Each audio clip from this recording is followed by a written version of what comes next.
International Business and Strategy, as well as Director of Development and Partnerships here at Wits Business School. Welcome to Wits Business School. And more importantly, welcome to this B20 WBS Public Advocacy Dialogue, a collaboration between B20 and Wits Business School. I will be your program director today.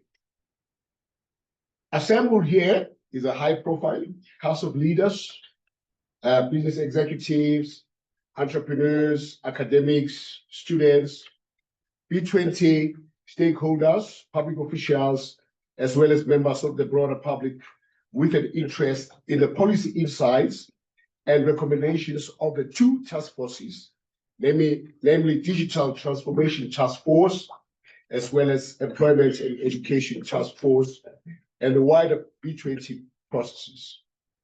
These are two of the three task forces that the School has supported as a network partner. The other one being the Energy Mix and Just Transition Task Force.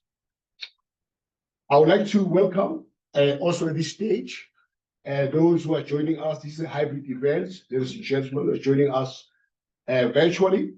Both panelists, the two panelists that will be introduced later, as well as those who are interested in the event this evening. I will leave it to Professor Maurice Hadebe, Director and Head of Wits Business School, to acknowledge some of the guests of honor by their names in his welcome remarks. We have an exciting, carefully planned program to celebrate this significant occasion and a panel discussion.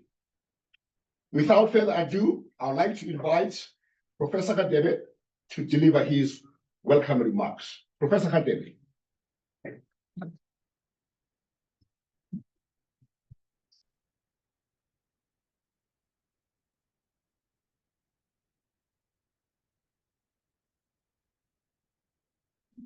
Let's give Professor Mills a round of applause. All of the members that is even this event that is taking place. So thank you very much. Good evening. I said good evening. Good evening. Are you okay? Great. Thank you very much. Let me welcome all our guests that are here, attending in person, and those that are online. We've decided to use this smart classroom because we're talking about digital skills. So it's very important that we also operate that way. Let me acknowledge our Dean, Professor Cohen. I'm having to look up there. This guy is talking. Always appreciate his support. Professor Mills, you know him, and my panelists here, I'll be acknowledging them. Apology from Ms. Nolwazi Gasa, Deputy Director General Policy Planning and Strategy in the Department of Higher Education. We received a note that she's not feeling well. Also like to really extend my special welcome to Ms. Shadi Chawuke.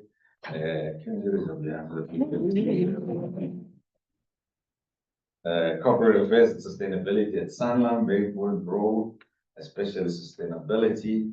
Who's also the Deputy Chair of the Employment and Education Task for B20, which is a very important task force. To our panelists, and Makena, where's Anne? Rachel. Hi, Rachel. Oh, Rachel. Anne, how are you? Okay, good to see you. Founder and CEO, Research Alpha, Director of Partnerships and Development, University of Global Health Equity, Rwanda. Wow. Special Advisor, Africa Oxford Initiative. Ekow Daka is also, there. Thank you for coming. I really appreciate you. Founder and CEO of the AI Shop, and Kuban. There's Kuban. Thank you very much. He's also an MBA alumni. Let's give him a round of applause. Get a sense who's an alumni. Wits. Ah, look at that. Not Hey, Wits, hey. And Wits, then I said Wits. Well, Professor Cowan, you've got a lot of alumni here. And Wits Business School. Wow. I've been registered on our graduate alumni. You. But others are not even not aware what I'm talking about. So can you please, register on our graduate because we want to know you where you are. We want to engage you. We want to participate. We've been in Cape Town, Namibia, Zambia, and meeting all our alumni. And we're on our way to the UK. We really want to get all the WB's alumni actively participating in what we're doing. I'm just reminded because you said it. Chief Technology Officer Harambee, that was off my script. So, youth employment. Alan Blue, co-founder. Alan, where's that? Online. Okay.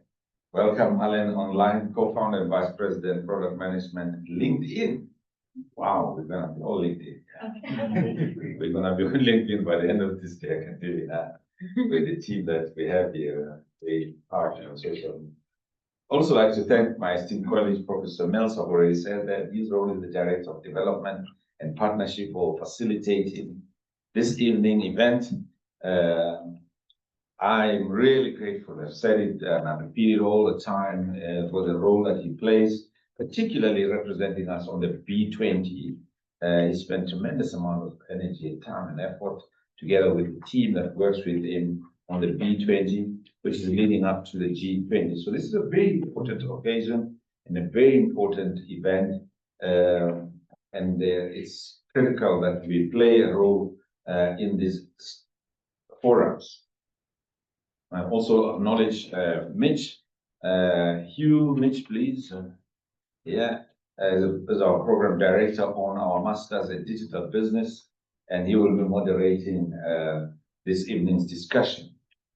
There's a little bit, Wits Business School is really honored to be a network partner. Network partner is one of the players that participate in the B20 task force, one of the universities. And we play in 3 areas, and we play in these 3 areas because this is an area of our competence, expertise, and we've got centers or chairs in the school that actually have got deep understanding in this. One, we're in the task force for energy mix. So we're very much involved in this whole just transition. We've got a whole center here called Africa Energy Leadership Center, and it's focusing on the whole just energy transition, women in energy, and it's got the diploma in energy. So if I really want to participate in energy, we've got a master's, we've got a PhD in energy. So your focus and any stream of energy, we are all the value chains of energy. So that is why we participate in this task force. The second one is just energy transition. Why? Because there's Mitch here. We've got the whole chair of digital business, and it's got, I'm going to talk a little bit about it later on, that one in particular.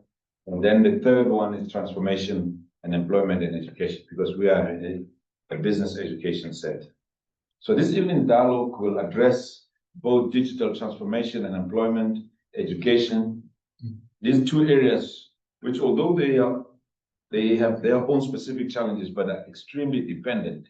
There's interdependence between transformation, employment, and digital. And a lot of time when currently, I remember when we were digitalizing our own business school as we started the process, there was a lot of people scared, my job, what's this? And then the union comes in and says, no, don't worry. And I always say, nobody's going to take your job, but you must make sure that you learn your digital skills, because somebody else who knows digital skills will be the one who takes your job. So all of us must be digitally very literate. So our role here in business school in digital transformation is twofold. First is to ensure that those leading organizations and starting businesses are well equipped to navigate and thrive in the digital era. when we established our chair in digital business back in 2016. We were the first business school in Africa to develop a postgraduate programs in digital business. Now our master's degree and postgraduate diploma in digital business. Students who've been here in the last 7 years, it means hundreds of graduates have gone through. They are busy making a huge impact in the industry. How many of you who've gone through our digitals? There you are. You see, I can tell you now. We actually now, Professor Mills, I call him Brad Mills. I'm the only one allowed to call him Brad Mills. So he's a prof, but he organized the whole alumni specifically for digital graduates of WBS. It was an extremely successful. We got Litaka Technologies, what's his name? Lincoln Marley to come and speak. So we're organizing these events regularly. So just make sure you're on our database on the digital space, because we really want to create a community of people that are going to be making a massive impact on digital and AI and all the stuff that's happening in this area. Secondly, our role in digital transformation is to partner with other institutions, organizations, and thought leaders to build a platform of collective voices with the aim of offering practical solutions and actionable policy recommendations. And this is what this evening is all about. I'm looking forward to the discussion and, more importantly, to seeing practical steps being implemented on our journey to both digital and economic transformation. We have a lot to cover this evening, so I will now hand over back to Professor Soko. Thank you very much.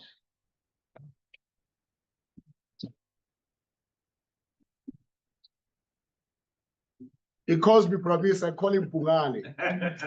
Makulukulu. I call him by his clan name.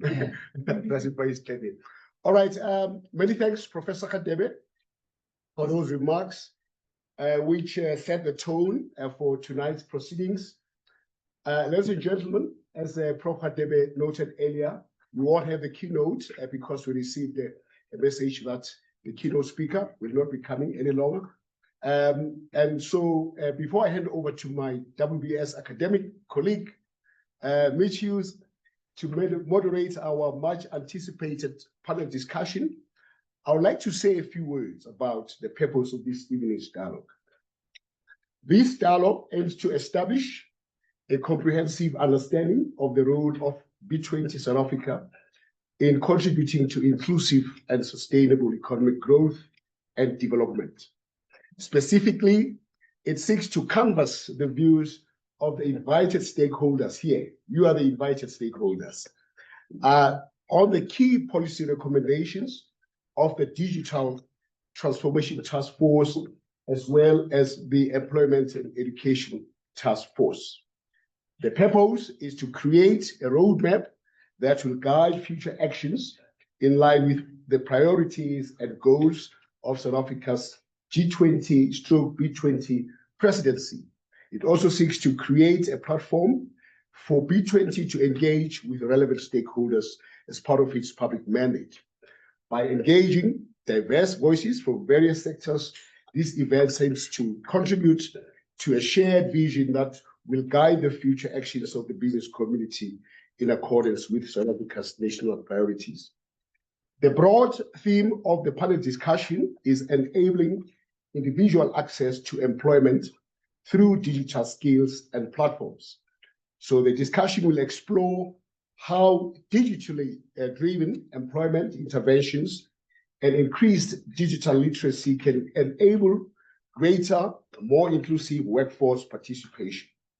The discussion will focus on two key priorities through which workforce inclusion can be advanced. The first is digital pathways to employment, which is digital infrastructure and platforms to support young people's transitions from learning to earning. And secondly, digital skills and literacy, and is empowering both young entrants and experienced unemployed adults in the digital era through ongoing digital skills and literacy development. Ladies and gentlemen, colleagues, please join me in welcoming the discussion moderator, Mitch Hughes, who is a program director, a master of management in digital business here at WBS, and panelists, our panelists, 4 panelists, 2 joining us online and 2 others joining us in person for an interactive discussion which would address the theme enabling individual access to employment through digital skills and platforms. I will now invite Mitch to introduce the panelists and proceed with the discussion. Over to you, Mitch. Thanks, Mills.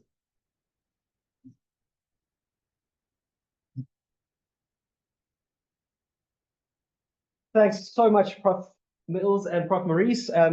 I have a very, very fortunate role this evening is to moderate our panel, which will be coming up in a second. Prof. Maurice has already introduced our panelists to an extent, but I'm just going to remind the floor a little bit around the prestige of our 4 panelists this evening. Dr. Makena, founder and CEO of Research Alpha, and very importantly for this discussion, the co-director of the Africa Oxford Initiative with the University of Oxford. Extremely impressive credentials there. Ekow, an author, I believe, but also the co-founder and CEO of the AI Shop, which is obviously particularly relevant this evening. Kuban Nair, we're delighted to have the CTO of Harambee Youth Employment. And then joining us online, Alan Blue, the co-founder of LinkedIn and the Vice President of Product Management, if I got that correct. Welcome to our 2 online panelists. We are delighted that you are joining us from your various locations. Without further ado, I would like to bring Kuban and Ekow forward to join me up on stage.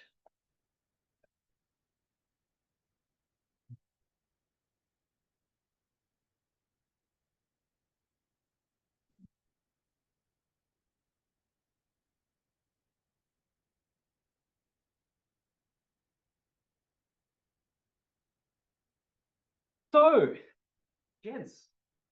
ladies and gents. So we're here today under a little bit of time pressure, but that's obviously relaxed just a little bit in the last hour or so. We're here today to explore how digital can unlock more inclusive pathways to employment. And this is particularly aimed in 2 areas, young people generally, but also those who are currently excluded from the labor market. Very pressing both in South Africa and abroad as well. So to start us off, there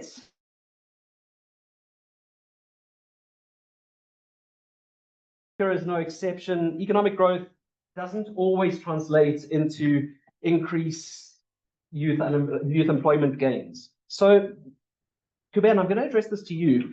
What are some of the more systemic barriers that prevent young people from accessing work? And then I'll follow that up with another question shortly. So your thoughts on that? Thank you, Mitch, and good evening, everyone. I'm hoping everyone can hear me. Yeah, I mean, you raised a good point, Mitch. And for us, I think it's one of the big tragedies and indictments on our economy that young people are so excluded. As an example, if you think back before the 2008 economic financial crisis, we had at our peak 6.5 million young people who were employed, who were working. That was almost roughly half of the young people that we had at the time. Then we had the financial crisis, never really recovered for everyone else, but it didn't recover for young people. So since then, the number of young people in our economy that have been working has just declined every year. In fact, right now, we're around about 5.8 million. So it's never been more than 6 million for many years. Even though the youth population has grown, it's only 1 in 3 young people right now are working. And that's even while GDP has grown, over the last 15 years, and even while employment has grown. So employment and jobs have been highly correlated with GDP growth, but none of that growth has come to young people. It's all gone to older people like myself, who's over 35. And so that, I mean, that speaks to really a systemic barrier that's in the system, as you mentioned, right? Because we know that, you know, we have to grow the economy if we want to generate new jobs to alleviate unemployment. But we can see from history that it's a necessary condition, but it's insufficient. We need to solve those systemic barriers blocking young people. And so to talk about that, I like to talk less in terms of macroeconomics and more in like the stories of young people. Now at Harambee, we manage a national platform called SA Youth. And we have about 5 million young people on that platform. But when I joined Harambee about 8 years ago, in my first month, I was doing these practice interviews with young people. And I met this young woman by the name of Palesa. She's 23 years old, and she was living in a household with about 4 siblings, one child, an uncle, and a grandmother. Her grandmother was on pension, on grant. She herself was on child support grant. And, you know, not much other income. No one was really employed in that household. So she was burdened, obviously, with a lot of household and childcare duties, being the eldest and young woman in the house. At 23, she had finished school, she had gotten a matric, but not more than that. And she'd been looking for work for many years, but she'd never found work. And when I looked at her CV, and she gave me a CV, the CV just had that, you know, matric, this is the school and the school marks, but nothing else. And so I was trying to find out, what was Palesa doing in those years? Like, what did she do to keep busy?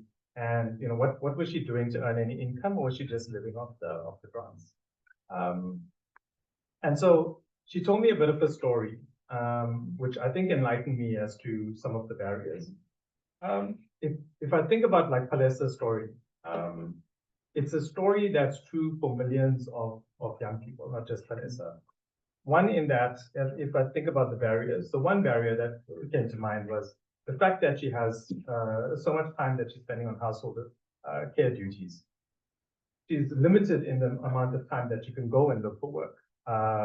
And typically, you know, young people are having to go out and look for work. And so when they do, she has to go out into the city center because, as we know, with the legacy of apartheid, all of the jobs are concentrated in certain city centers, but all of the young people and people who need that employment are the furthest away from that. And so it's really expensive. In fact, I think the latest kind of research is showing that on average, young people can spend up to 1,500 Rand a month just to look for work. The majority of that is transport costs. The other portion of that is data and airtime costs in looking for work, and we know that's expensive. And then the last portion of that is like printing and certification costs, because every time they go, they have to print out their CVs, their ID copies, their certificates, go and certify their copies at the police station, sometimes get a police clearance certificate, which costs them like 300 Rand to prove that they don't have a criminal record and all of those things. And so those are also barriers like limiting them from actually looking for work, never mind finding work. And then when she does get in front of an employer, she puts out the CV that just has her school marks because she doesn't have formal qualifications beyond school, and she doesn't have formal work experience because no one wants to give her an opportunity. And so to an employer, she looks like, well, there's not much here to offer. It's too risky to give that young person a job based on matric. And as we know, you know, most people don't put much value into matric. So we're wanting a tertiary qualification. We're wanting some work experience. And so the CV and the traditional way of hiring, I realized, was exclusionary. It wasn't really understanding the talent and potential of Palesa. And now when I asked her about like what she did get busy with, she said, well, yes, actually, what she did was she saved some of the grant money. She took some of that money, went to a wholesaler in a community. She bought cosmetics in bulk. Then she took it back. She repackaged it into smaller packs. And then she started selling it to her neighbors in her community. She made a little money from that. then she started applying makeup and offering those services, beauty services. She made a little bit more money from that and offering kind of advice. And in that story, I realized that she actually does have, she's got selling skills, marketing skills, business skills, soft skills. There's a ton of like talent and potential there. And in that session, after those practice interviews, we then, kind of had to complete some assessments around like problem solving, learning potential, communication skills, behavioral skills, things that are important kind of for entry-level employees. And found that she did quite solidly there. So now all of a sudden her profile was looking super healthy and solid and something that actually has real value for most entry-level jobs. But it just was invisible to the economy. That's what we talk about exclusion. So I mean, I think those are a real kind of the barriers that young people face. And even when they do get to be able to access skilling university training, a lot of that skilling is just not suitable. It's not relevant for the jobs of today. I think a lot of the skilling system is incentivized to get more young people with certificates than it is, more young people with jobs or businesses. And that's part of the things that I think the barriers that we need to. I think a really very useful way to, many of these discussions can be extremely high level and almost a little bit divorced from the human aspect of things. So to hear stories like this, not only inspirational, but also sobering in many ways, to think about some of those hidden barriers that people might face because of the system. Maybe we can get a bit of an international flavor to the next topic of discussion. So Alan, I'm gonna bring you in if possible. Are you with us online? All good. Okay, awesome. So we've heard about some of the systemic barriers to youth unemployment, and it remains a challenge not only for us in South Africa, but globally as well, particularly in emerging markets. What gaps do you see digital solutions being able to fill? So obviously this is a highly digital discussion. What gaps would you see digital solutions might help to close? And why should we embrace digital as part of addressing this? So it's a fantastic question. Thank you very much for having me, by the way. I'm very, very pleased to be able to join you.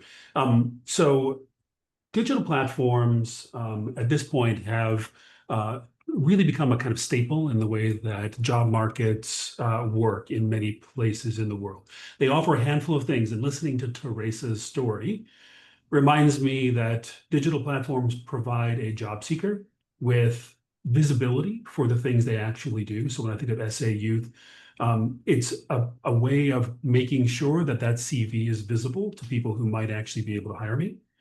It's also a way for me to explore what possibilities are. And in some cases, and this is an area we focus on LinkedIn, it's also a mechanism for me to find support from other people who are in either similar situations or people who have already made the transition into employment, who might be able to advise me on the way that I make things happen.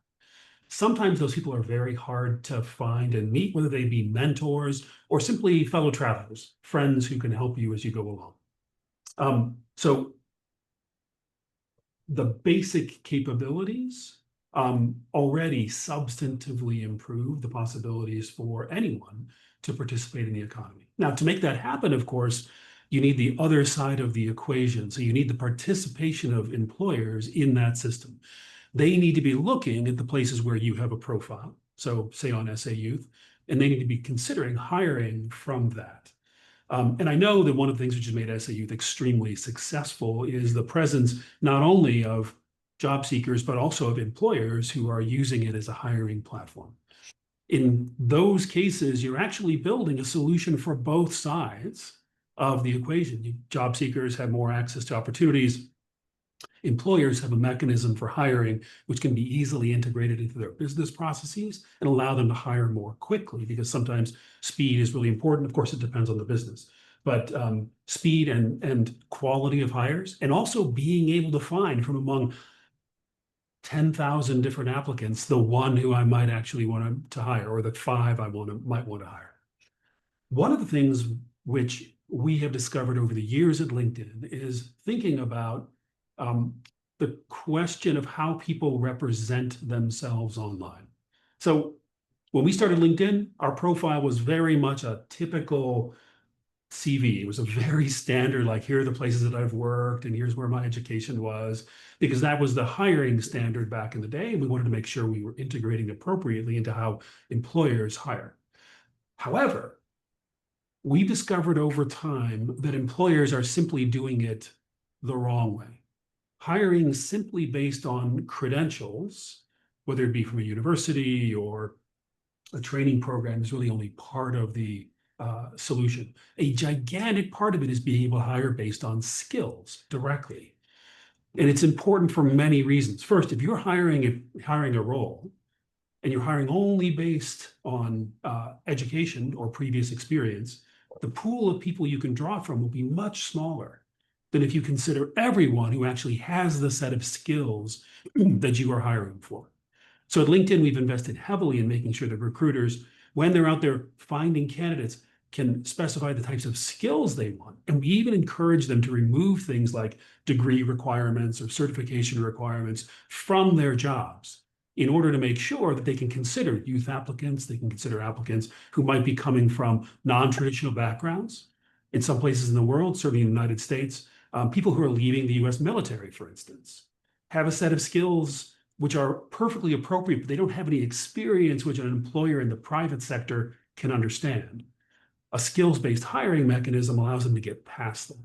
It also ends in much more diverse hiring. You're much more likely to hire women in an environment where you're basing on skills rather than degrees.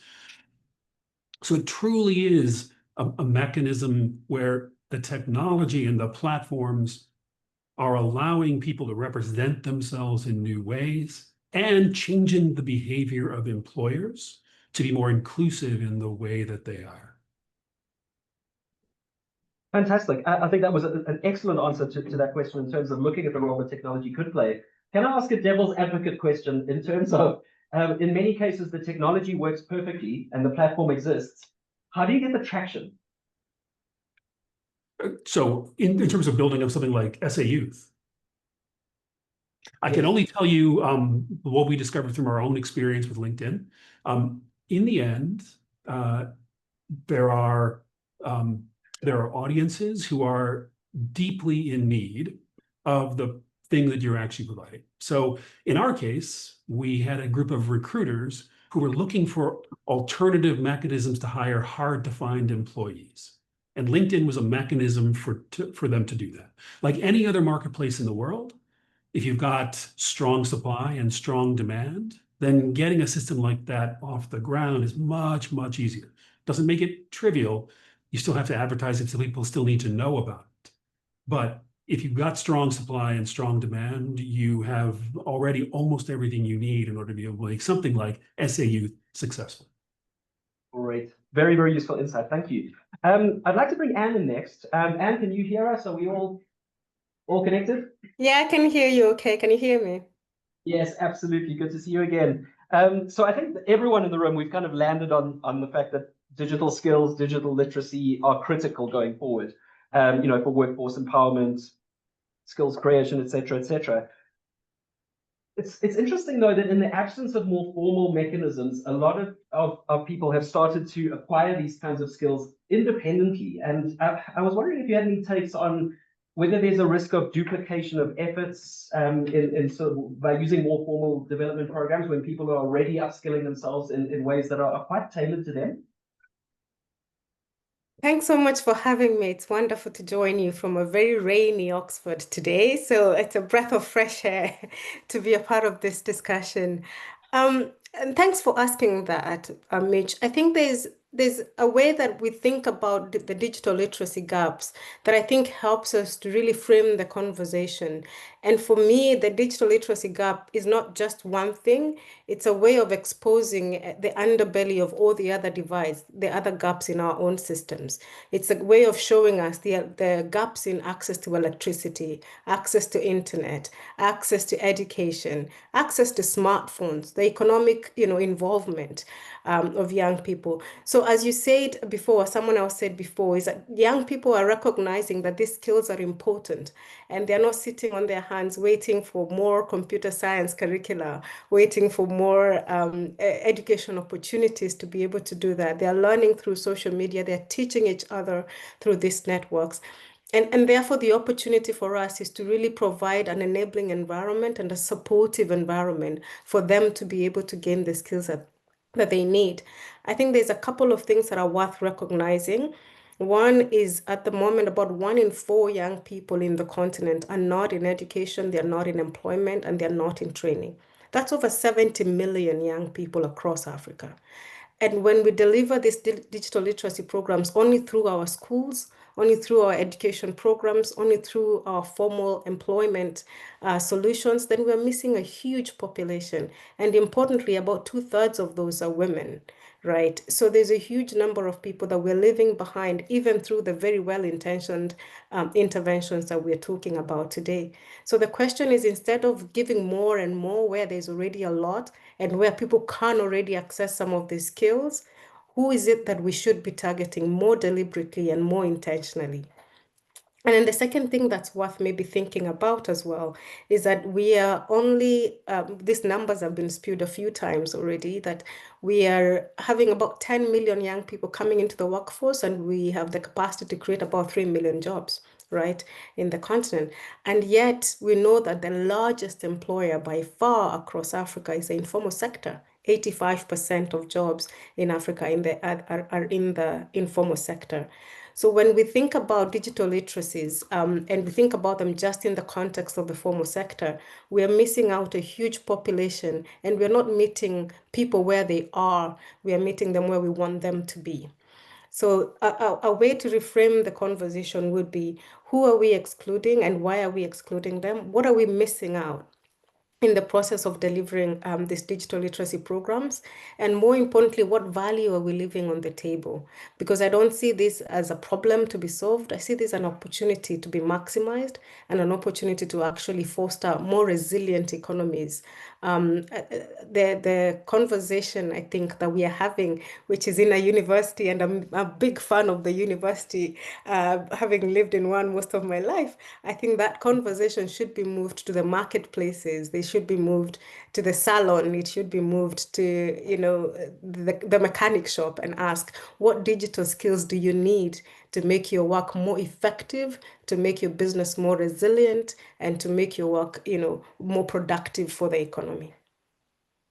Super. And just a follow-up question to that, you've mentioned the informal sector a few times.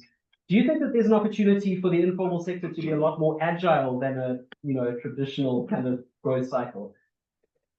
Yes, absolutely. The same way it takes us about, 6 years. There's a common, question. People say, how long does it take for a big bank to change a bulb? And they're like, which bulb? Why would we do that? For a small business, you have a lot more chance to be agile, to be innovative, to create new solutions that are outside the scope of what we can do. But more importantly, you have the upside of not having to remove, legacy projects, legacy programs, and you have a lower sort of cultural barrier to introducing new digital tools, to changing the culture, and so forth. So I think there's a real opportunity to learn, not just to teach the informal sector how to deliver value with digital technologies, but more importantly, to learn what's working and what's not working.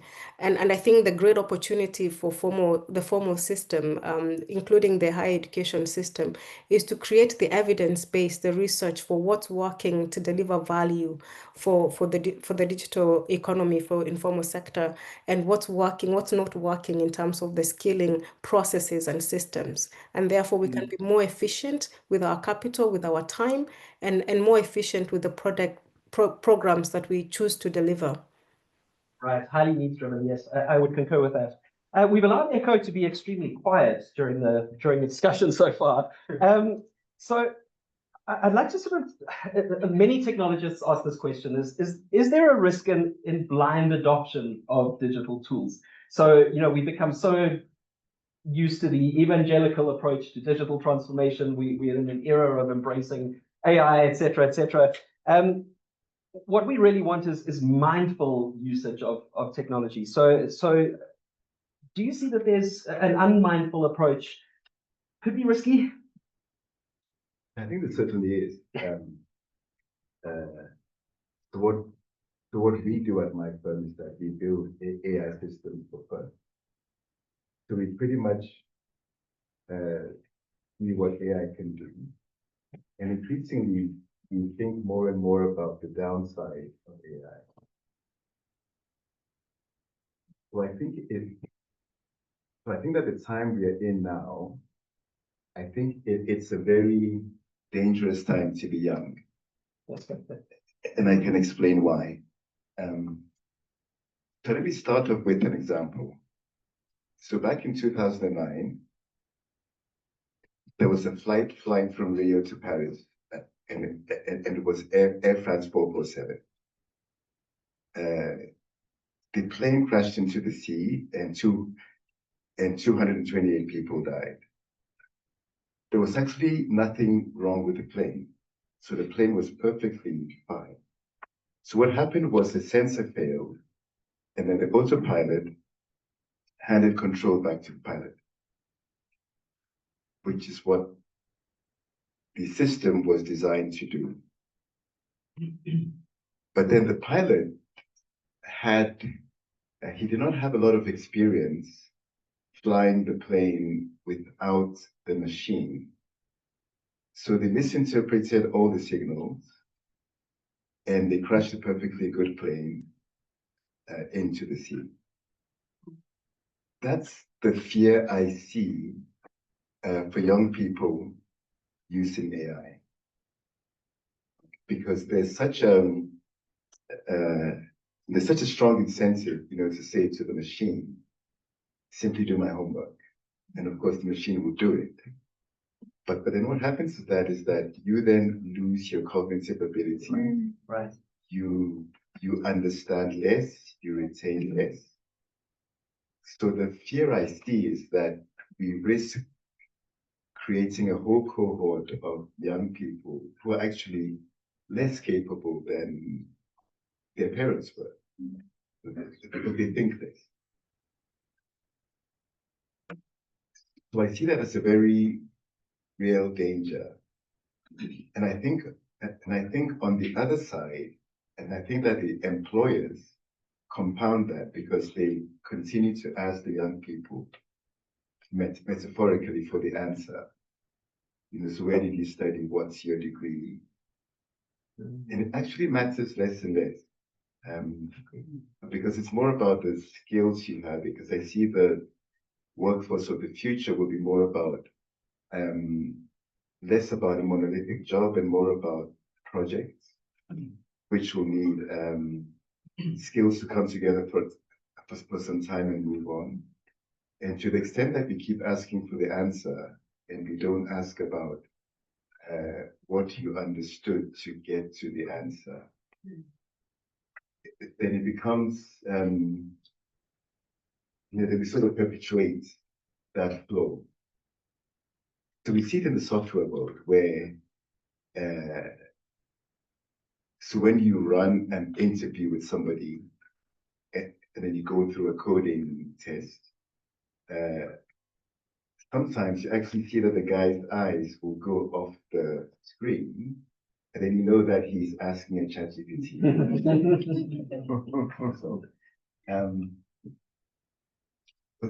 So whereas the results may not be as dramatic as a plane crash, we are seeing it more and more that, for example, a junior developer will produce beautiful code, it works perfectly, but as soon as something goes wrong and the circumstances change a little bit, which will always happen in the real world, and they have absolutely no idea what to do.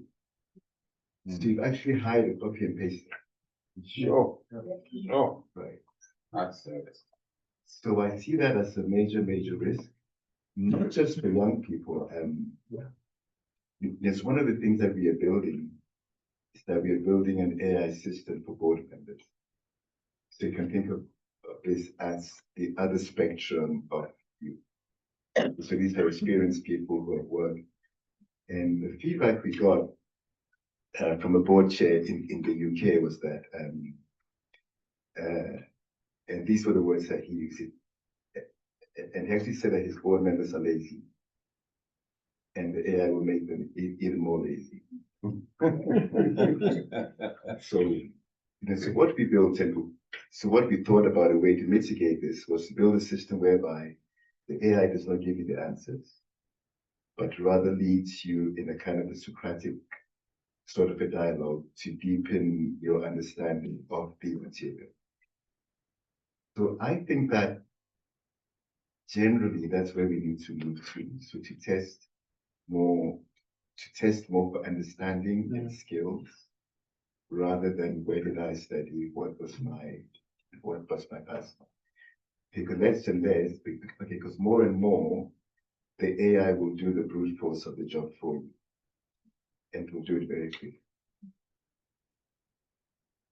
Super. I can empathize with that. I was marking a master's essay this morning, and it was a beautiful essay, and I was like, where did this come from? And then I realized that the students had left his ChatGPT prompts in the submission. So when we talk about critical thinking, construction of our own arguments, etc., especially at postgraduate level, and I hesitate to say this is not I stress that this is not a domain purely of the young. It's extremely tempting for employees of a much more senior status as well. So I empathize completely. Ekow, I'm not going to let you off the hook here. So it's quite clear that not all organizations are going at the same pace with this digital transformation, journey, if you like. How can we ensure that organizations themselves are ready to support a very different generation of employees coming into their system? I think a number of things. I think that there are two key players, and I think that one would be the leadership of the organization. So the research shows that when the leadership gets it and embraces it, then the change happens much faster. Right. The other actor I see is actually the human resources. And I think that especially now, there's there should be a rallying cry for human resources to really step up, Right, and be a strategic partner to the business. Because the stakes are very high. So the number of things that HR can do and should be thinking about, one is to start to use these tools, to use them themselves. For example, for hiring, for designing job profiles, and so on and so forth. And I think that that's important. The other thing that HR should be doing, should be leading the discussion around the governance of these tools. Because increasingly we'll see the nature of work changing, where, for example, your coworker will be an AI, and you won't be able to take an AI for a disciplinary role. So the whole way we manage teams, I think, will change quite quickly. So I think a lot of the onus falls on HR to really lead this change. There are a couple of examples which come to mind. One is Moderna, the pharmaceutical company, and in 2004 they did something which was really weird. They merged IT and HR, which just sounds crazy. It sounds silly. But at the heart of it, they realized that when it comes to digital transformation, it's really about people. So when you think about it that way, then it makes perfect sense. And another example is Shopify, who deliberately hire lots of young people, which seems to go against the grain that, why should we hire young people? Because the AI because the AI does the young people's job. They go against the grain, and they deliberately hire lots of people for the ideas and the energy that the young people bring. So I think it takes inspired leadership. And I also think a lot of the onus falls on human resources to really step up and play the role that they should be playing. There was a Microsoft study last year that said that 75% of employees are using Gen AI. 60% of those wish that someone would teach them the proper way to use it. But then 78% of management expect people to learn it on their own. Do we have the ingredients of a big mess? Right, where nobody will learn it properly, they'll learn it the wrong way, they'll stop thinking, and the work will get done in a superficial way until something goes wrong.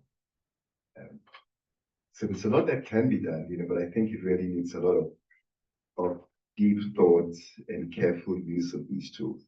And I think in my working career, AI is by far the most powerful tool that I've ever used. And then, so to go back to the Spider-Man quote, with great power comes great responsibility. And I think it holds very, very true here. That's a fascinating insight and really important to drive the human change management aspects of any form of digital transformation. If we leave the humans out, and technology's often the easy parts. It's the human parts that are the tricky parts. I'm going to bring Alan back in. Alan, you've served as co-chair of the B20 Employment and Education Task Force. So you've been involved in developing recommendations for G20 countries. What kind of solutions would you regard as the most critical to equip young people for the demands of a rapidly changing economy? So based on your experiences and the recommendations that you made to, globally, what would you regard as the most critical? So building on the task force has recommendations across a wide variety of areas. One of the areas that I've been most involved in is the one we were talking about earlier, which is the role of platforms. SA Youth being a key example, and I think a leading example of what can be done. We know we are strongly recommending the either development or adoption of tools like SA Youth, and it could be LinkedIn or could be international one as well. There was a question in the chat about the role that LinkedIn can play, and truthfully, I think LinkedIn can play some of these roles in some locations, and that is a conversation we would love to have with members, with the G20 members, if they're interested in deploying LinkedIn as part of their solutions.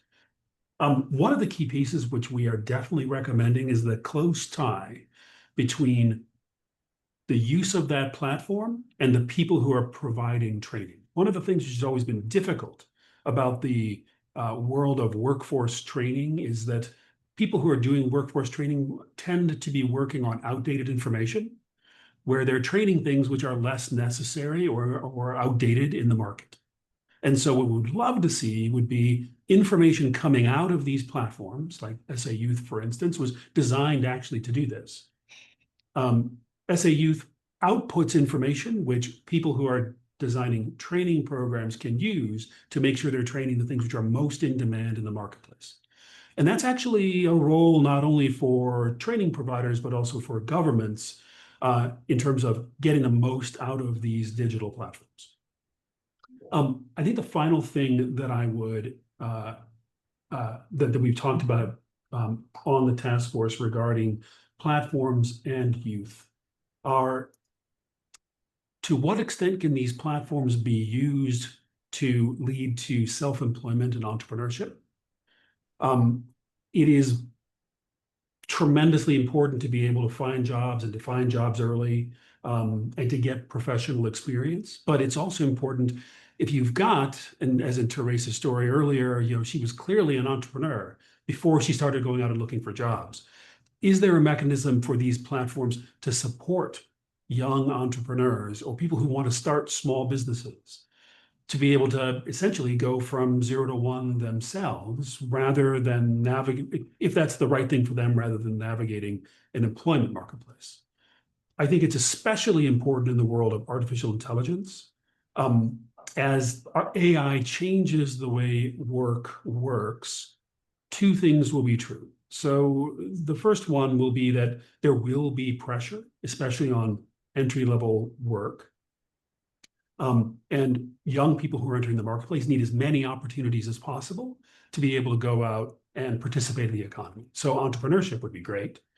But the second thing is AI actually makes it much easier for entrepreneurs to get started and be successful, because it is a repository of capability, which essentially allows you to start your company and kind of have like the equivalent of an extra employee or a partner who can actually help you develop the product you're actually working on.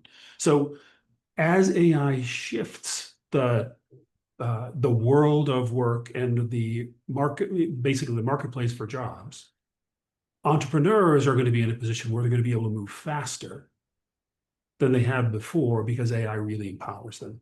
So that's a set of recommendations that we are making to that this task force is making to the B20. It's something that we hope that they will adopt and that the OECD will lead, and that basically we'll be able to monitor year over year to make sure that we're actually adopting these platforms and they're having an impact. Great. Kuban, I'm going to come back to you. Oh, yes. Sorry, Ekow, come in. So just to add, and to second that point, so in my startup, we are 2 people, but we look like a team of 20 because we use AI throughout the organization. We use AI to write AI.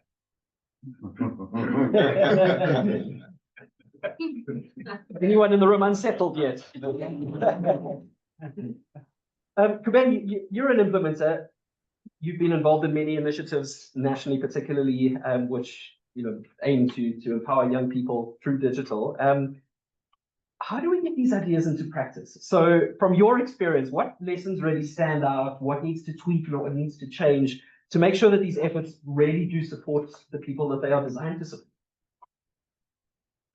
Yeah, thanks, Mitch. So maybe first, let me say that I was trying not to punch my own platform SAU too much.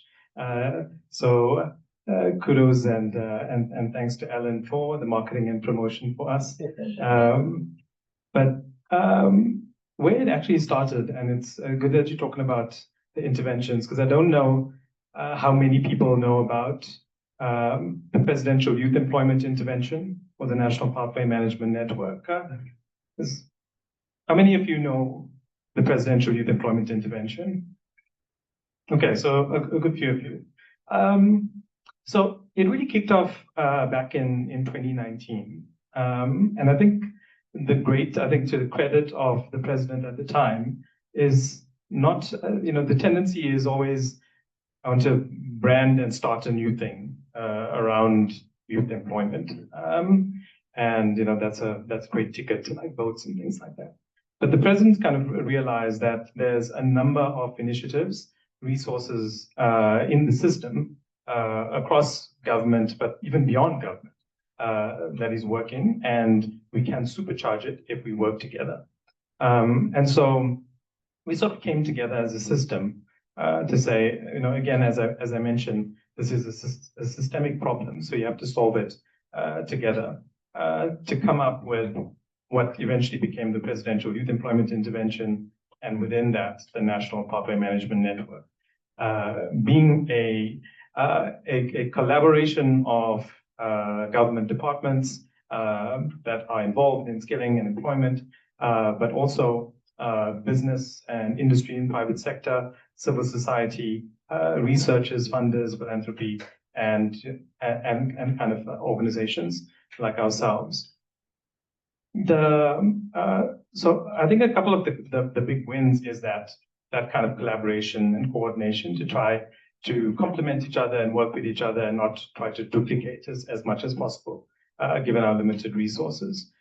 2 was to come together, we had to try and understand the problem in the same way. And so this kind of like Palessa's story was an example of how we try to look at it from a young person's perspective and try to articulate the problem in the same way, which is difficult actually when you have multiple different organizations and government and business who have their own kind of angles into this to try and, but that's an important one to solve for.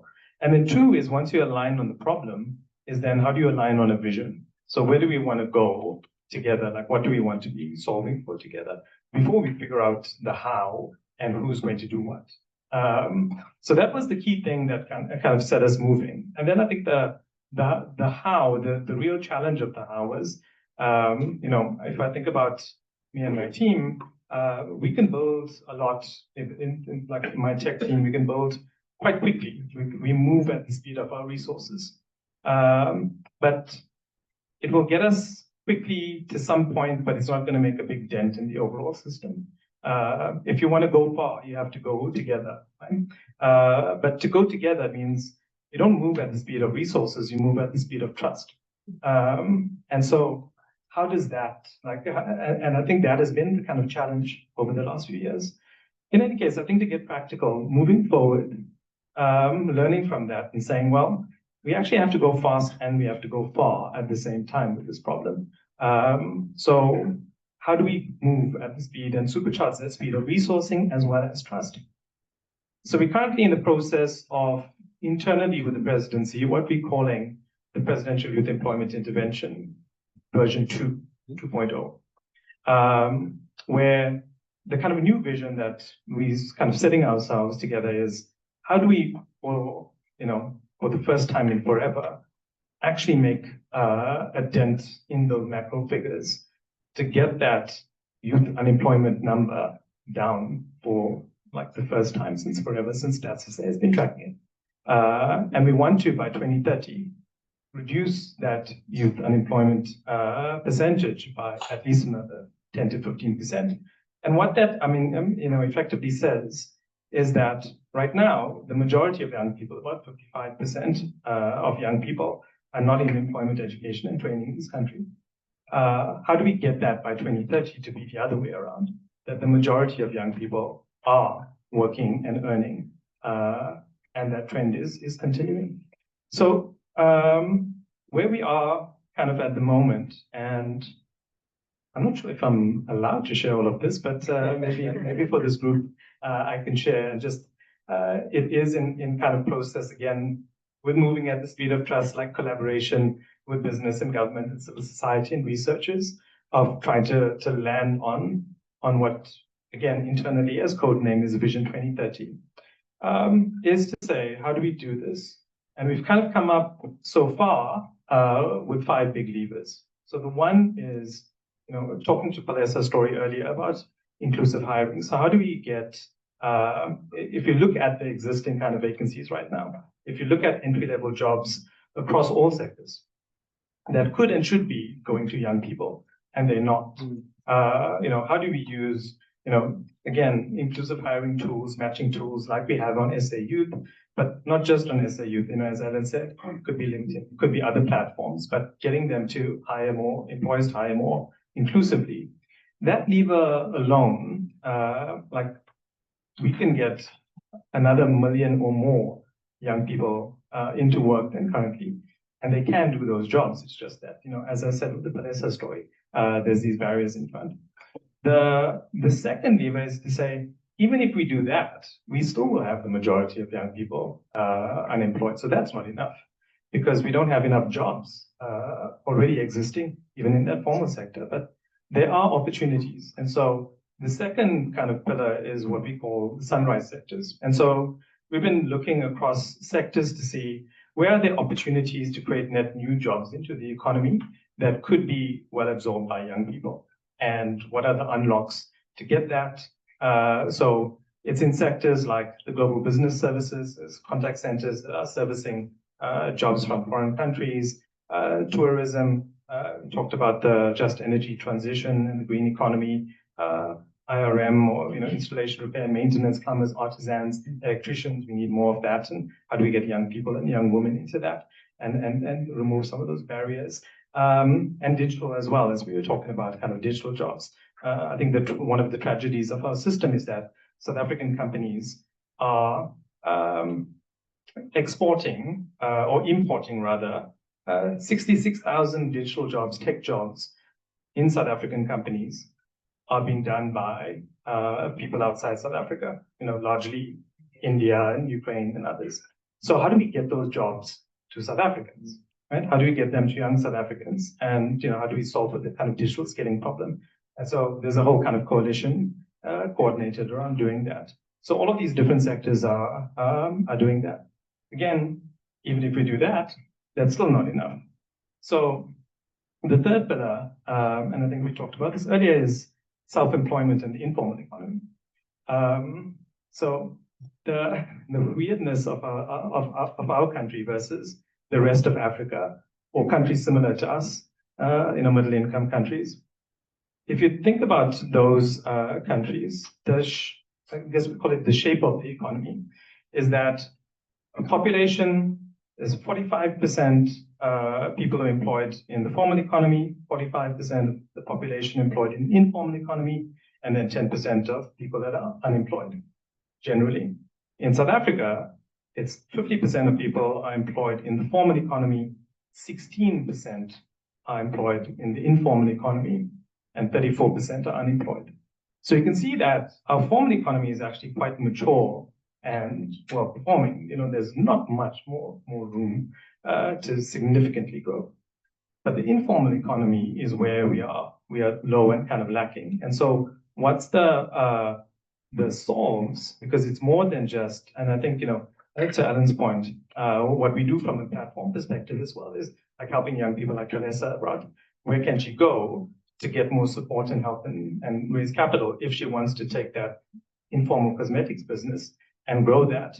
But that's not enough because actually there's not enough support for young people like Vanessa in the informal economy. We disincentivize informal work. In fact, in some cases, we actually criminalize informal work. And so we have to change that system to be able to change the shape of our economy. The fourth lever is the public employment programs. And so you'll know about the EPWP and CWP. And then since COVID, we had the teachers' assistance programs with the Department of Basic Education. We've got the National Youth Service. And so these are programs that are using government funding to create temporary work opportunities for young people delivering a public service. But it gives them real work experience and skills that they can use to transition to other opportunities. And so we need that to continue. And then the last kind of lever that we are talking about is what we call kind of the pathway management and how we bring platforms into play of being able to, as Alan said, take in the skills, take in the data, track young people, and then recommend and help them onto their next steps.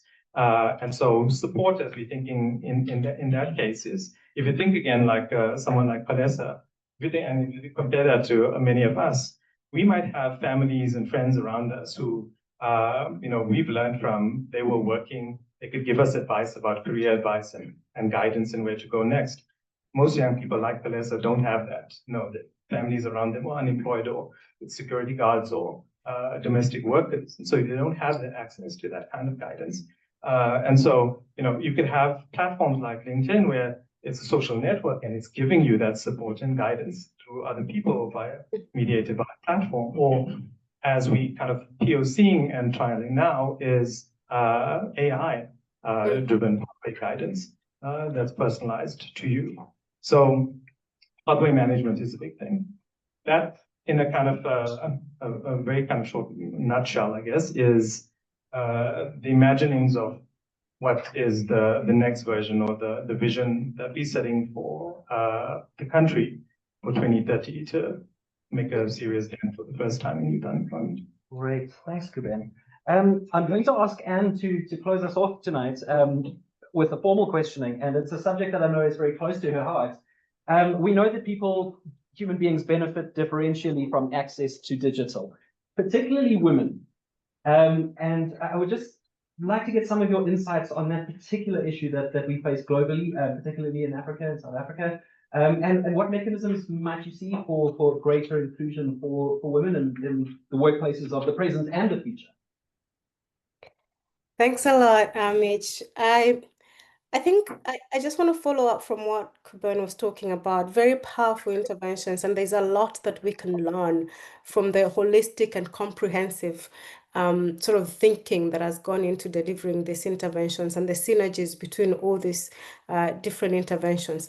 The one thing that I think is worth really putting out there is that young people, women, the ones that we consider marginalized, are not sitting on their hands. They're not just victims of the problems. They're not just recipients of support from government, from interventions. They're driving the change. They're sitting at the front end and saying, this is where it pains, and these are the solutions we're developing.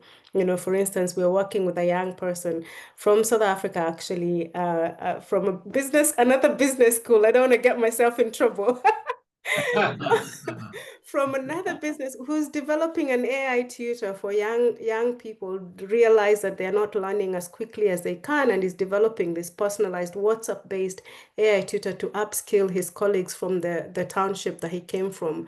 And he's doing incredibly well. We're providing him with the support, both technical and business support, to be able to scale his solutions. So they're not sitting there waiting on us to get to the solutions, that to get them the solutions. They're in the front line doing the work.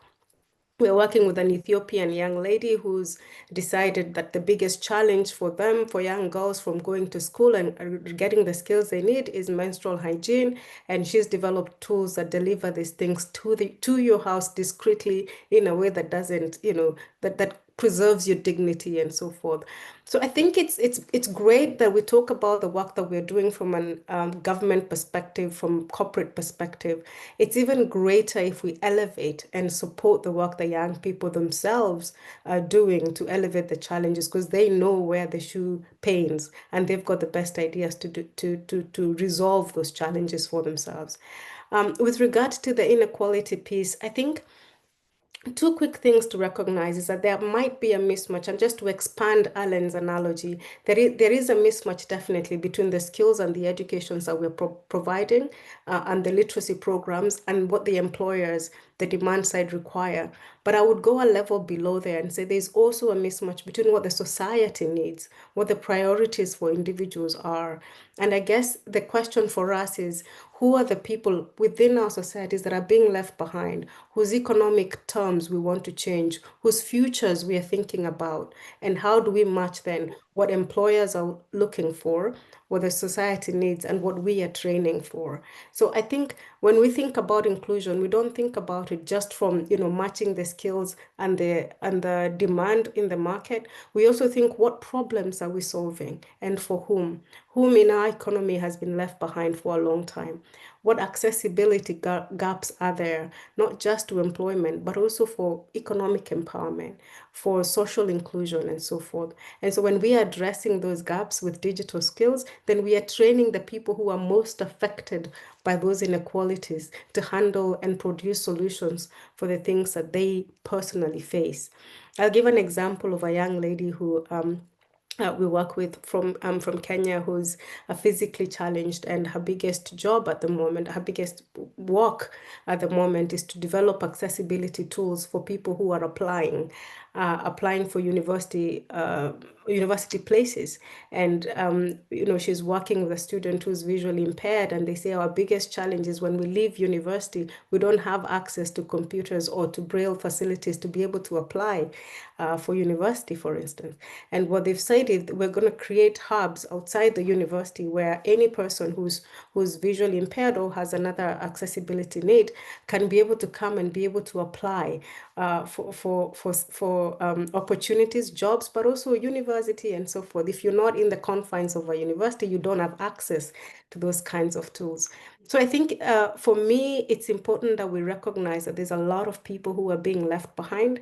As I said, the digital literacy gap is an opportunity for us to surface all the other divides. And while we address that, we are able to address all the other divides in our society. And more importantly, to put the people who are closest to the problem, closest to the solution, because they know best. Fascinating insights. Thank you. And what I really liked about both Anne and Kuban's points was around framing of problems before jumping to solutions. I think that's an incredibly powerful insight. We're in a solutions-orientated world, and the temptation is to grab it off the shelf. Are we doing the framing? Are we doing the analysis of the problem first to make sure that there is a fit between the features of whatever solution we are purchasing or developing? matches to what we're actually trying to do. I thought that was incredibly powerful. Mills, we basically at the end of our formal program, but do we have time to involve our audience a little bit? Take some questions. Yes, please. Yeah. Oh, the hands are going up. Yeah. Right. Jason, can you play master of the microphone?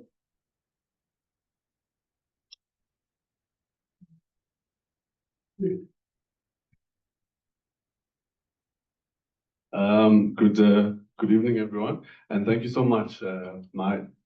Should we introduce ourselves, or can we just go? Yeah, please. Please do. Okay, no problem. My name is Musa. I'm part of the Wits alumni board, but I'm also Wits alumni actually. Yeah. So I just have one particular comment. Maybe it's just to the university. Prof. I think universities have played a big role in the sense of someone spoke about kids using AI and sort of becoming not as capable as their parents, but universities and corporate companies in this country are the biggest holders of AI licenses. So through Outlook and Google and Gmail and all that stuff. And I think the universities have a responsibility to request on a year-to-year, and I see the dean is also here, on a year-to-year, to request that when they do go into licensing on a year-to-year, that they ask for LLMs that don't regurgitate answers, but allow students to think about what exactly they're asking the AI. And you can do this. OpenAI has this particular LLMs. Google has it, Claude, and all of those particular stuff, but that's just a comment. My actual question is more towards employment. So a month ago, I read a satirical article about HR is using AI to sort of read CVs, and applicants are using AI to write CVs. Now, in a world where the applicant and the HR individuals are sort of forgoing, human judgment and what you actually need and using algorithms to decide, how do I, and I'm a recruiting manager, how do I find the right equipped person in a world where everyone is just sort of cheating the system? And that's maybe just my question in particular. Ekow, I think you're dying to take this one. Let's take three as well. Okay, shall we take a couple of questions and then come back? Or Yeah. Okay.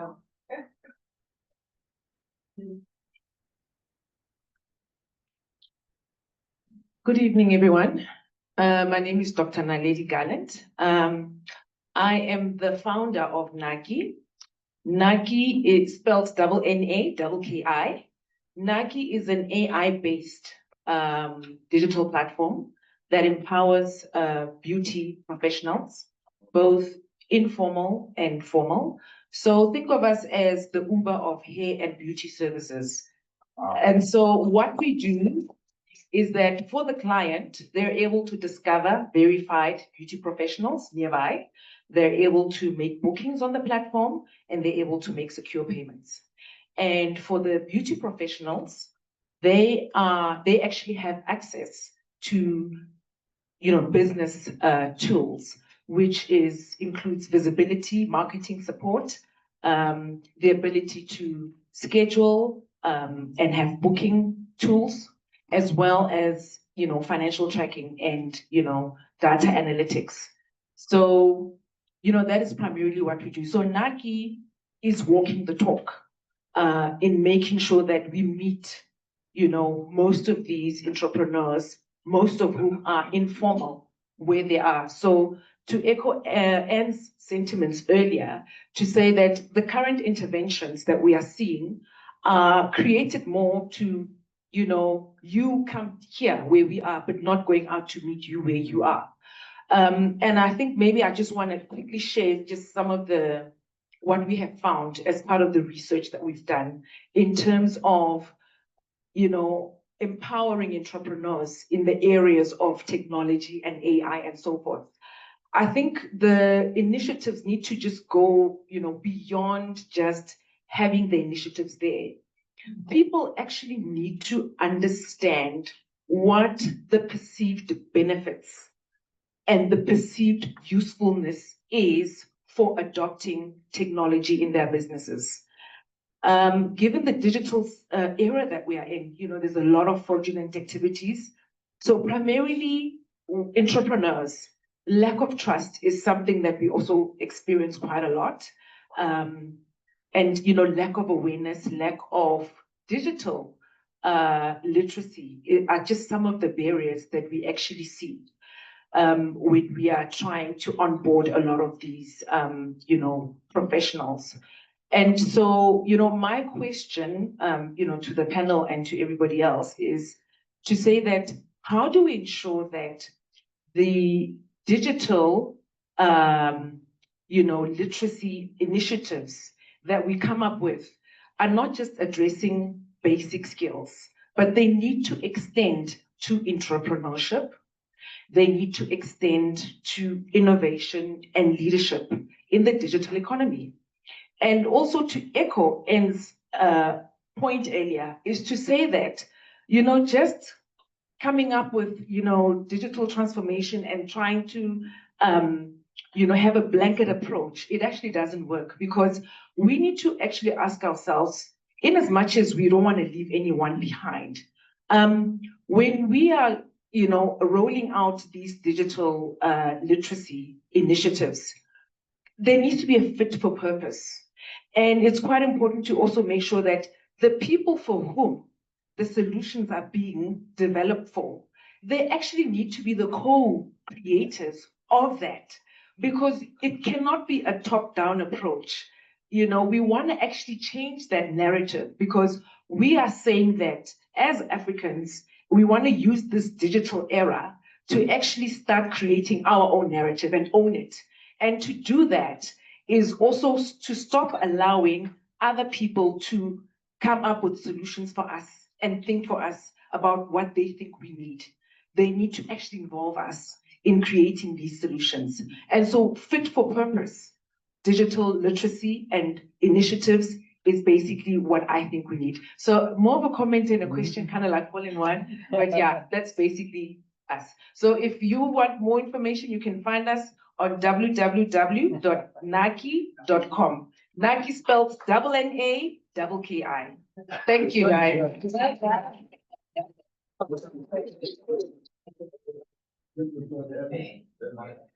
I think also you can probably expect a phone call from either Ayando and myself around perhaps turning your story into a case that the business school might be able to use. I was gonna say, feel free to get in touch as well.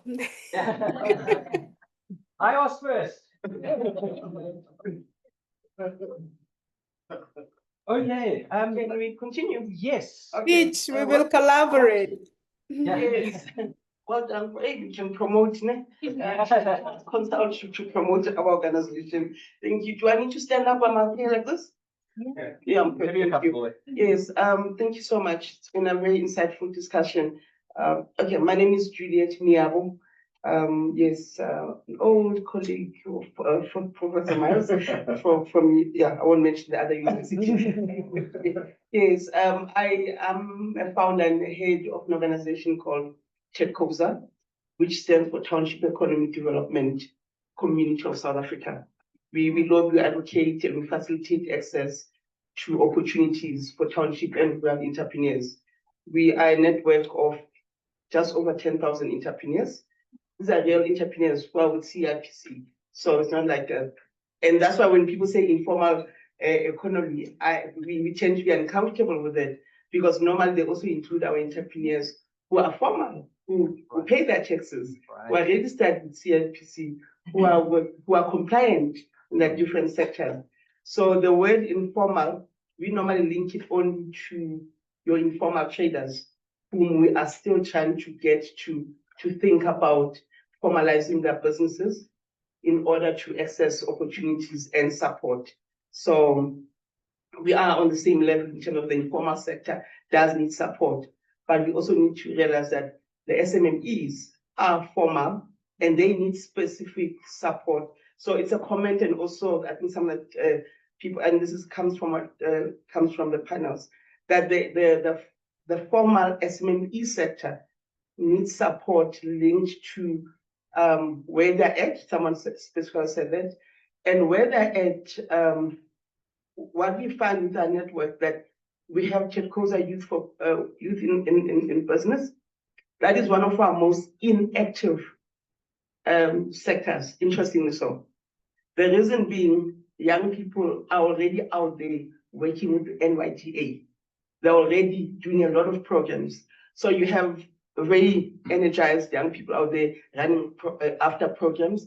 But what you find is that they are, some of them are chasing programs that will give them grants rather than sustaining their businesses. And that is where one of the challenges that we are seeing, that people are getting certificates, they're getting grants, but their businesses are not growing. So we need to see how we solve for that, specifically when talking to young people in entrepreneurship, because we want businesses to grow so that we create employment. And the other header where I'm with Makena. Makena is Women Economy Assembly. I don't know if you know about it. It was started by the president. I'm a sector lead for FMCG and township and rural economy. So the women issue is also critical. When we have discussions, I'm also in the EE, employment in the B20, that the issue of gender inclusion, I was very, I hope we don't always leave it out. It must not be underplayed. Yeah. The inclusion of women is very critical, and it needs to be a deliberate strategy, because women are carrying responsibilities that are beyond, we spoke about the care support. And the other issue that we need to look at is that we have your 45, we have a legacy of apartheid. A lot of the entrepreneurs, people who are SMMEs by default, because maybe a survival, or they inherited it, or they started selling at a stadium. Now they're running five retailers. So that group, and the average age there, we're talking about 45 years old, and most of them are not exposed to AI, and they need digital technology. And we've seen how that has helped, because our network is WhatsApp-based and technology-based. So we hardly do things on paper, and our government, thank God, is finally moving that space.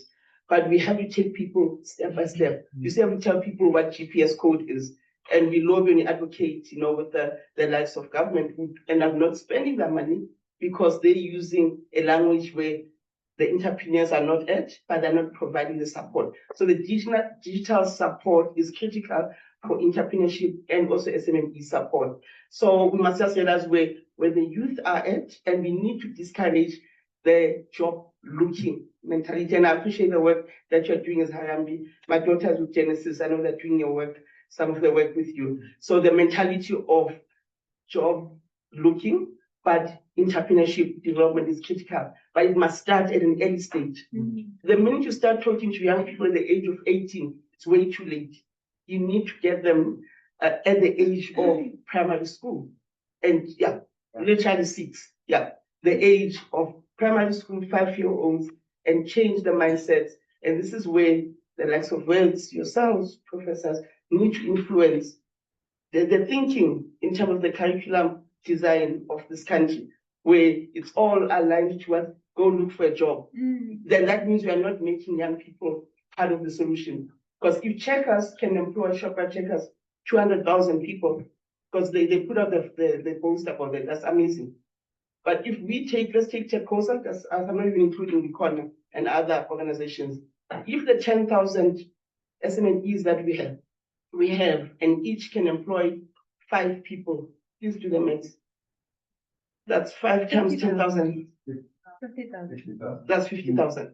Already, we are saying that from one organization, we have a potential of employing 50,000 people, but that needs to be supported. It needs to be part of the program. So what I was saying is actually statements, but it's also recommendations, and also showing you that there are ways, but we need to be deliberate about inclusion, because the voice of women must not be left out as, it's obvious that it's included. It is not. In the certain spaces are male dominated, and they deliberately leave out women, whether it's the construction sector, the mining sector, and they make it impossible for women to participate, because you'll be expected to put down your pants to get a contract, or you'll be expected in the creative sector. That's a reality of of the world out there, you'll be expected to do what is called couch casting. That's in the creative sector. So you do the casting, you can sing and dance, but there's still the couch that you need to go to. So there are a lot of challenges other than the care sector and things that we need to fight in terms of making sure that women and people with disabilities are properly included, including those in the rural areas. Okay, I'll leave it at that. Thank you so much. Incredibly insightful. I think we must just loop back to Musa's question around, I think if Ekow could take that question around the CVs being written and consumed by AI. I think we're all waiting for the answer to that one, and then we'll see if there's still time to take a couple more. Sure. And I think that the CV story, it's actually a lot worse than you think. So as much as HR can use AI to rank a CV and people use AI to write their CVs, you can also embed code within your CV, which only the machine sees, that says reject all CVs, but choose mine. Wow. Oh, really? So that's not science fiction. Oh, wow. You can actually do that. Yeah. Whoa. And I'd like to just share a story because you asked, how then do I choose the right person? And I think you just have to test more for skills. And I think that soft skills in this increasingly technological world are becoming more and more important. They're actually foundational and perhaps even more important than the technology skill. And I'll share a quick story which will also touch on the last question about women inclusion. So a few years ago, I went to a hackathon in Tunis, and it was a regional one. So there were teams from across the Middle East. And I noticed that the team from Oman was all women, which was strange for a technology event. So I asked the moderator, why is your team made up of only women? And he explained to me something which I thought was quite fascinating. And he said that in Oman, the boys are treated like princes. So they do no work. And it's rather the girls who go to school, they come back, they cook, they clean, they iron, they wash. So they develop very real resilience. So when it comes to software development, as soon as the boys meet a problem, they give up. But it's the women who actually push through. And I think in the tech field, and I think that we are all worse off to the extent that there are so few women. Yeah. Okay, Jason, can you? Right, let's take. Bills, we've got, okay, yeah, this gentleman's been waiting a long time. Thanks. I think the presentation is quite fascinating. My name is Ekau. I'm from the African Center for the Study of the United States, which is the Faculty of Humanities. Head of school, and then they did mention that other Wits people are here. Yeah, but we're here in support, and of course, Nils is a great long-standing friend. My question is a geopolitical one, touching on the matters digital economy. Right now, the Complaints Commission of South Africa is looking into media and digital platform markets. And the motivation for this inquiry is that, and let me just mention that I'm from the Media, Communication and International Relations stand. These platforms, your Google, I don't know about LinkedIn now that we have a LinkedIn person. I publish on that platform. But basically, they have devastated our newsrooms, and we have lost quite a number of, thousands of journalistic jobs. Yeah. And I think this applies in other fields as well. If you think of the health, the Ubers and Bolts of this world, lots of the former taxi drivers, cab drivers do not have jobs. But even those working in those fields complain quite bitterly about low pay. And if you went on to look at, say, venture capital into the IT world, digital world, is basically kind of extractive, in the sense that the investments are not reported here, but they're reported in Silicon Valley. So our countries, African countries, are bleeding money. This is my thesis, my hypothesis. So how do we then address this geopolitical issue of very much interested in investments? And we know could go on to the Chinese, Huawei, ZTE, China Mobile, they all report their profits in maybe Shenzhen or Beijing, and so forth. So it might be that we're embracing these platforms and we don't want the investments, but when they come in, of course, we've had in the recent time, Elon Musk and he's pushing that SpaceX operate in South Africa without registering as a business. And I think this is the argument we've seen from Google and others, that they should not be here bricks and mortar, but they can still operate here. That they are not businesses based here, they're platforms. There are those kinds of arguments. So I wonder what your responses will be on that. Anyway, yeah, thanks. Yeah, I was thinking Ellen might be best placed to respond to this one, but Anne as well. Oh, I'm sorry, Anne, were you? You can go first, Alan. You've been fried, so I'll leave you to it, and then I'm happy to add some. Happy to add some thoughts. So I don't have a specific any specific knowledge around South Africa or the particular the questions of essentially, how does it compare to other places in terms of foreign direct investment or corporations actually operating there, and maybe this is a question that you all from Wits can talk about. But I think one of the things which is I think one of the things which we need to pay attention to, especially with the world of sort of artificial intelligence upon us, is, and this came up in a bit of a conversation earlier, is that there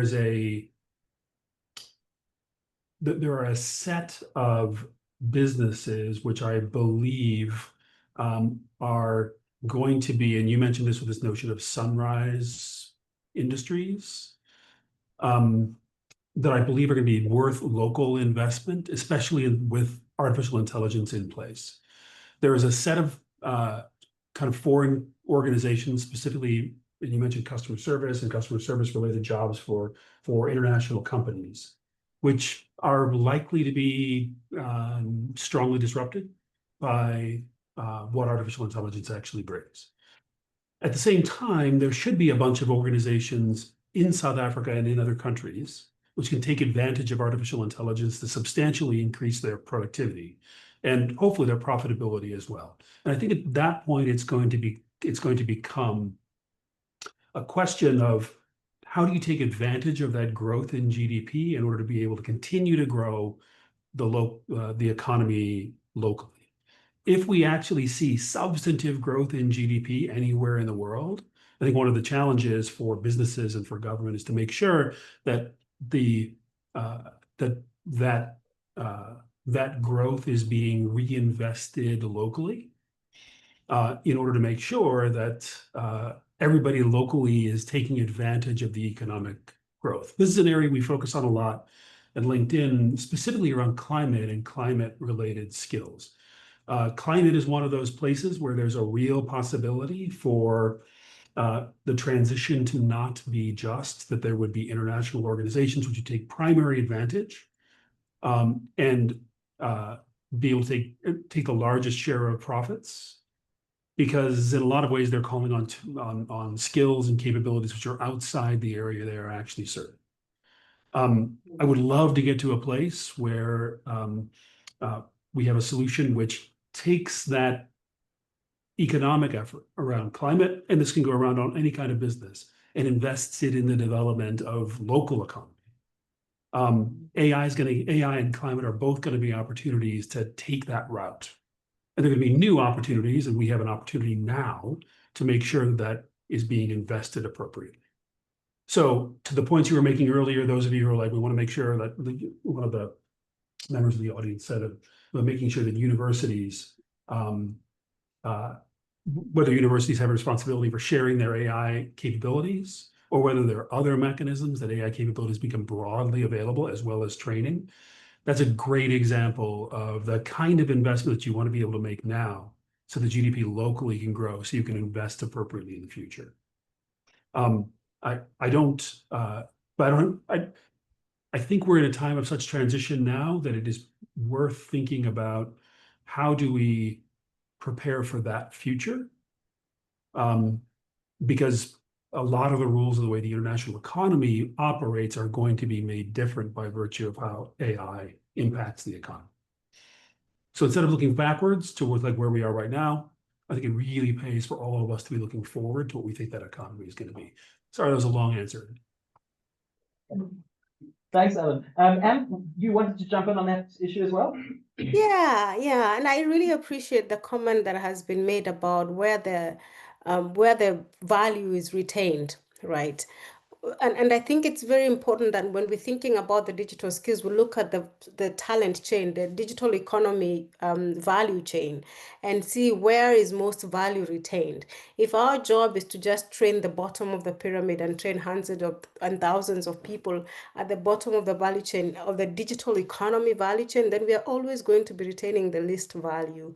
But I think it's important, especially as Kuban said, to think about the companies that we've got. What skills do they actually need? The employers that we have, from the formal and informal sector, what skills are needed, and what's the most paid skill that we actually need to be investing in building? Because if we're just building skills for the lowest end of the pyramid, then we're going to get the lowest value out of those skills, in spite of how much effort and costs have gone into building that. And I think this is a good place to plug in some work that some of my colleagues are doing that's called Fair Work at the Oxford Internet Institute, and Professor Mark and other colleagues here are developing a framework of being able to evaluate what fair work looks like in the platform and the gig economy.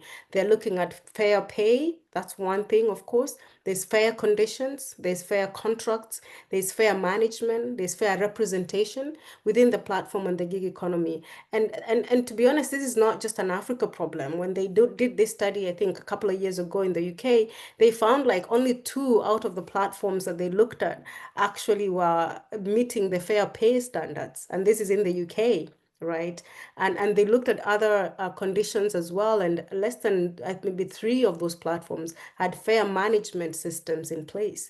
So I think we have an opportunity to transform the way work is being defined and the way fair is being defined in the workplace, because we are getting to be at the front end seat of it, and we're not having to, debunk legacy institutions in the workplace as we develop a vibrant digital economy. So I think it's very important to first of all identify which are the highly paid, highly valuable skills in the digital economy, and invest our energies in the most valuable part of the value chain, not just in getting everybody else on board. I believe in the equity element, so bringing everybody on board, but also thinking, where do we put our dollar in where the skills are most critical for economies, both Africa's economies, but also global economies. Thanks, Anne. Excellent points. Prof. Radebe has asked me to hijack the beam. There've been a couple of questions that have come through around the role of universities in all of this, and I see Jason's got an evil smile on his face. Jason, would you like to weigh in a little bit on the university's role? And would you like to from here? Oh, yeah. Welcome. Welcome.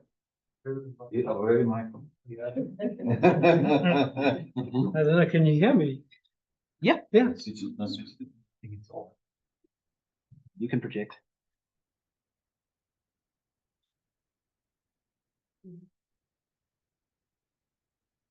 It's on? Yes, it's on. Great, yeah, no, I love being hijacked. I mean, when I arrived earlier, I said I was going to be a fly on board, sitting back, but that never happens to the university going forward. But this is a fantastic conversation, and let me just thank the panelists first of all for some really important inputs into a topic like this.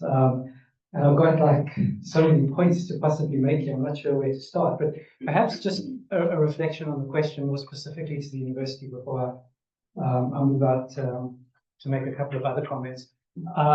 The university is absolutely embracing AI and encouraging its use, but doing so in a way that encourages responsible use, and doing so in a way that encourages critical use and engagement with AI technologies. So when we're talking about responsible use, is students' ability to use it ethically, declare how they're using it, being able to make the right sorts of declarations about the prompts that they're using, etc. Not to try to Copy and paste the prompts in. What they're doing with it, but also being able to engage critically, and engage critically with the responses of AI output. We did a really interesting experiment.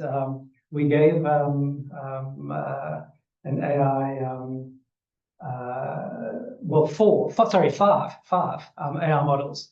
Our fourth year accounting exam, national accounting exam, and we gave them our fourth year taxation exam. And what was really interesting is that at least the average student outperformed all of those 5 AI tools. But on the financial accounting exam, at least one AI tool passed. And on the taxation exam, at least one of the other AI tools passed. I'm not going to say which passed which, but the two front runners were Grok and Gemini. Now, what was really interesting is that all of the AI tools fell down completely on the question that was focused on critical analysis. When they had to critique a particular kind of accounting treatment, they had no idea where to start. That really does suggest, and start to indicate the kinds of skills that will be important. That it's in that space of critical analysis and engagement that we're seeing people far outperform the capabilities of these generative tools.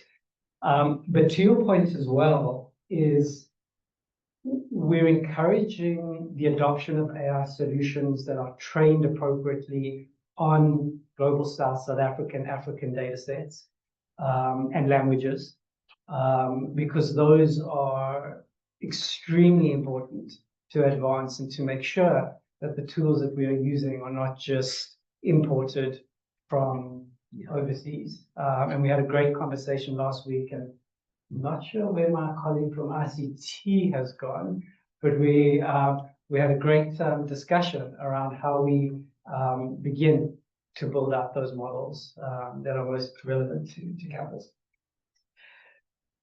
The other takeaway I've got from tonight, which I think is really interesting to me, because as someone who's been really interested in digital platforms for quite a while, is what I'm beginning to hear is this question about how platforms begin to add more value beyond what we typically think as the role of platforms. So we typically think of the role of platforms as matching, side 1 to side 2, matching job seekers with recruiters, for example.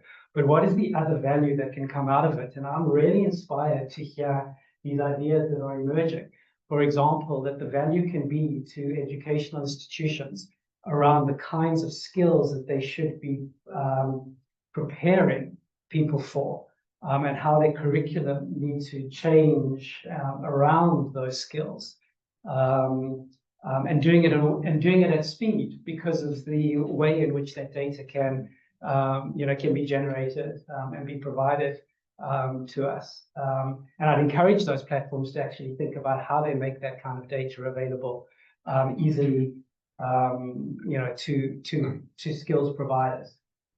It also adds value to individuals who needing to think about what direction they build their skills in, and what are the skills that they need to build and are in demand.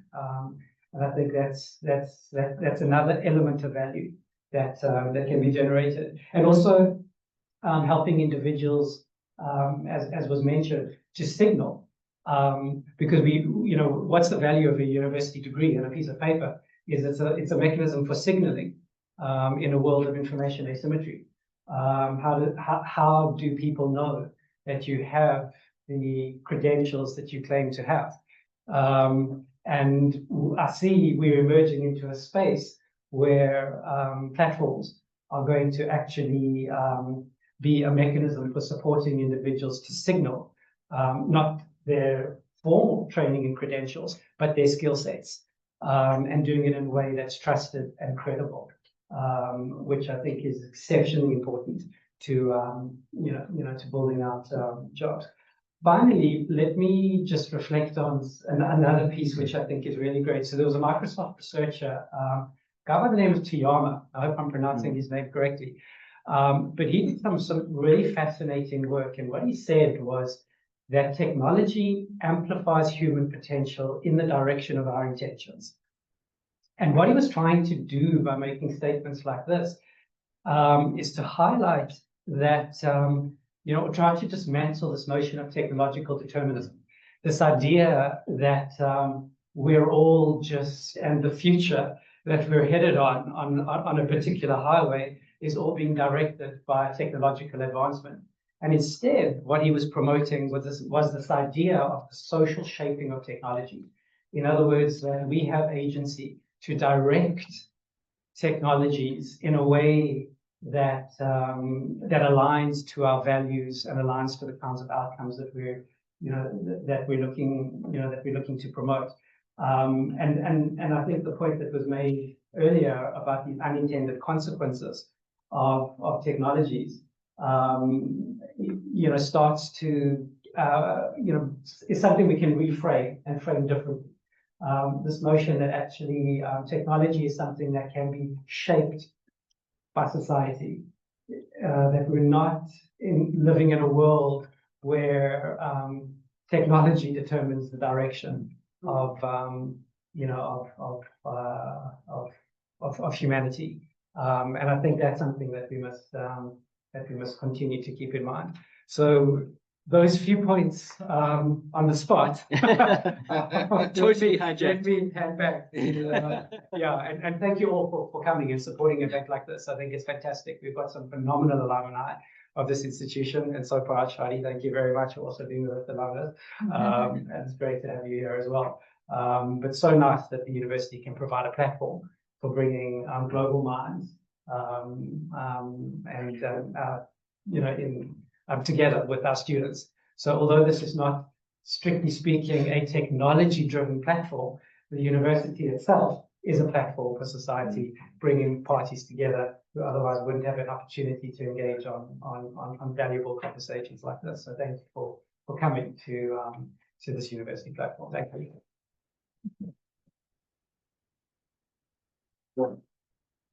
Thank you, folks. We're done. Thank you very much. Okay. More photos, networking, and food outside. Thank